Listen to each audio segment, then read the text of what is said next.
I'm Myra Arthur here in the KSAT newsroom. A lot we're working on for today at 6 o'clock, starting with the last day of the arbitration hearing for fired SAPD officer Elizabeth Montoya. We've been following this case all week. She's the ex-officer who repeatedly punched a handcuffed pregnant woman in the head back in 2018. Well, today in this hearing, we hear from the fired officer, how she says she was defending herself, and some tense moments from that hearing today as well. Dylan Collier walks us through this testimony. And ahead of tomorrow's 26th annual Cesar Chavez March for Justice, RG Marquez shares the story about the man behind it all, the man who spent his life fighting for the cause. That and more tonight on the news at 6. Thank you, Myra. We are getting ready for Fiesta, and of course that means medal giveaways, and we're right at the front of the line. Yeah, just think about it. We're less than a week away from the official kickoff of Fiesta. Let's go to Pika Pika Plaza right now. Mike Osterhage, Justin Horn standing by with people who are ready to get their medals. Mike. Oh, yeah. The question is, do you Pika? We are here at Pika Pika Plaza, and everybody, let's hear because they are excited for the medal giveaway.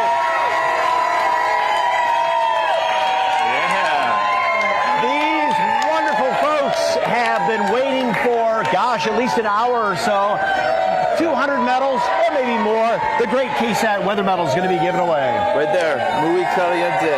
Yes, sir. We got a great crowd here. They're ramped up, ready to go. We're in Fiesta spirit, and that's what we love. Yes, indeed. And, of course, Pika Pika Plaza open Tuesdays through Sundays, 10 to 7. And, yeah, come out here because you can get literally anything here. They got like 70 stores here. Everything. Yeah. Anything you can think of is here. They've got a trampoline park over there. They've got an event center over there. And back in the far corner, they've got some of the best fideo you have ever eaten in your life around here. And I'll tell you what, coming up this week on the 30th, they have a medal swap. So if you want to, I don't know who's going to swap this. You get one of these things. But come here on the 30th for a Fiesta medal swap, and you can get all that. Now, we've got another big medal giveaway coming up tomorrow. Yes. We're going to tell you where that is.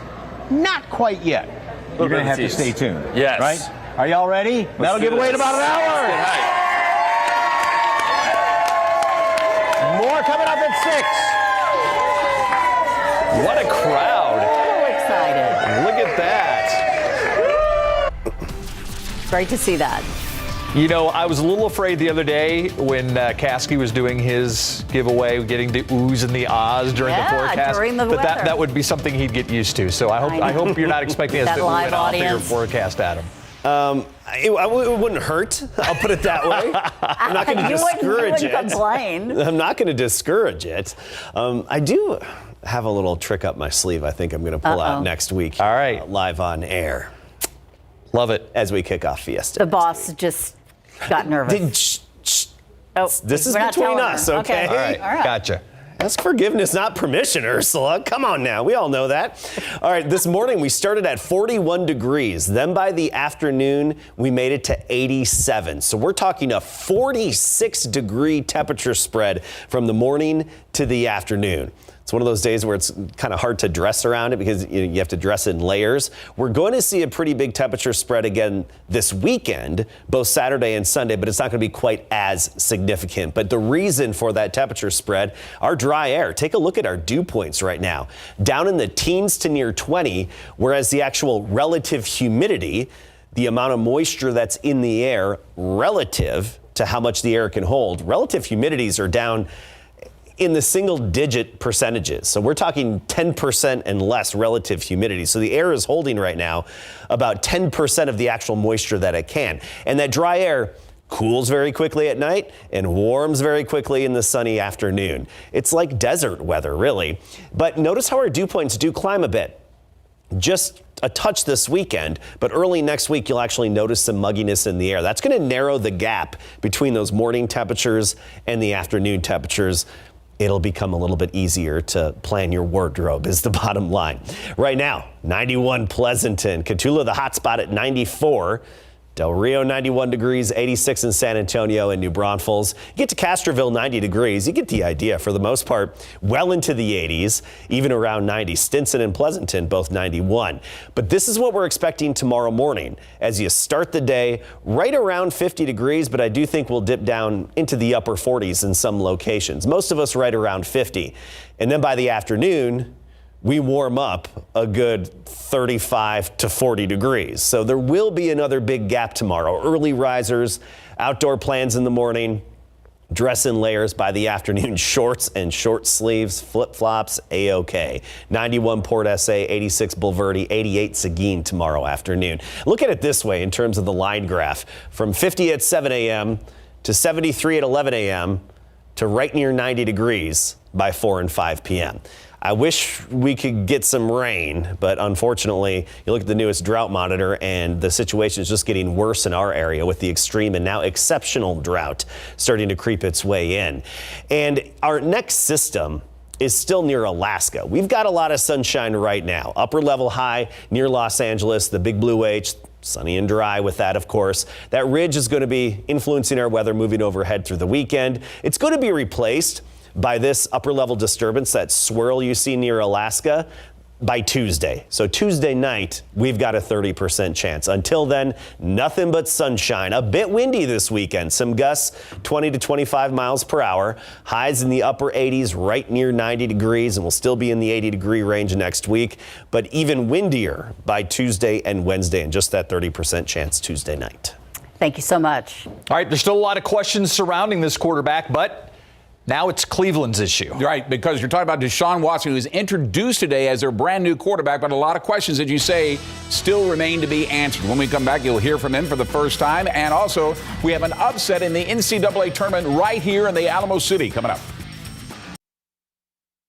Pro football coverage, powered by Davis Law Firm. Just one day after another grand jury failed to indict him on criminal charges, the Cleveland Browns introduced Deshaun Watson as their new quarterback following the blockbuster trade with the Houston Texans. But right out of the gate, reporters wanted to know from Deshaun how he can calm concerned fans as he still faces 22 civil lawsuits for women who claimed he sexually assaulted them during massages. I understand the whole circumstances is very difficult, especially for the women's side of the fans in this community. I'm not naive to that. I know these allegations is very, very serious, but like I've mentioned before, I've never assaulted any woman. I never disrespected any woman. I was raised by a single-parent mom who has two aunties who's her sister, and that's who raised me. I was raised to be genuine and respect everyone and everything around me. So I've always defended that, and I will continue to stand on that. And I just want the opportunity to be able to show who I really am in the community and be hands-on and help people and serve other people. Former Kerrville Tivy, Texas A&M, and Cleveland Browns quarterback Johnny Manziel says he's returning for his second season for fan-controlled football, which is 7-on-7 indoor football, but admits his former football career in his eyes is over, according to ESPN, saying he doesn't have the drive to play high-level football anymore. Manziel won the Heisman as a freshman at Texas A&M and was a first-round draft pick by the Browns in 2014, but his NFL career lasted only 2 years. Houston Cougars are headed to the Elite Eight after they were able to upset #1 seed Arizona at the South Regional, the NCAA tournament, last night right here in San Antonio at the AT&T Center. Jamal Shedd helped the Cougars lead wire to wire with his 21 points. Right behind him, Kyler Edwards with 19 points, including 5 3-pointers in the 72-60 victory. We right here next to Houston, so I mean we like how the crowd showed up today. You know, they brought all of the energy today. You know, it really helped us. The energy was just electric. You know, it was just awesome to have that type of crowd here. And you know, we're going deep in the playoffs, so called. But it was just electric out there. All right, next up, the Cougars will face Villanova in the Elite Eight here in San Antonio on Saturday after the Wildcats were able to come off and beat Michigan last night as well. That's after Jermaine Samuels led all scorers with 22 points, a 63-55 victory, sending Villanova to the Elite Eight for the first time since winning the NCAA tournament title in 2018 in the Alamo Dome. So here's a look at that matchup. Early tip time, 5:09 tomorrow. And the New Orleans Pelicans are now taking a 2-game lead over Spurs and moved up to number 9 play-in position after they shocked the Chicago Bulls 126-109, led by Devontae Graham with 30 points before hosting the Spurs tomorrow. So they got some more work to do. Yes, they do. Yeah, a lot. Thank you, Greg. And we'll be right back. Thanks so much for watching the News at 5 with us. World News up next. We'll see you back here at 6.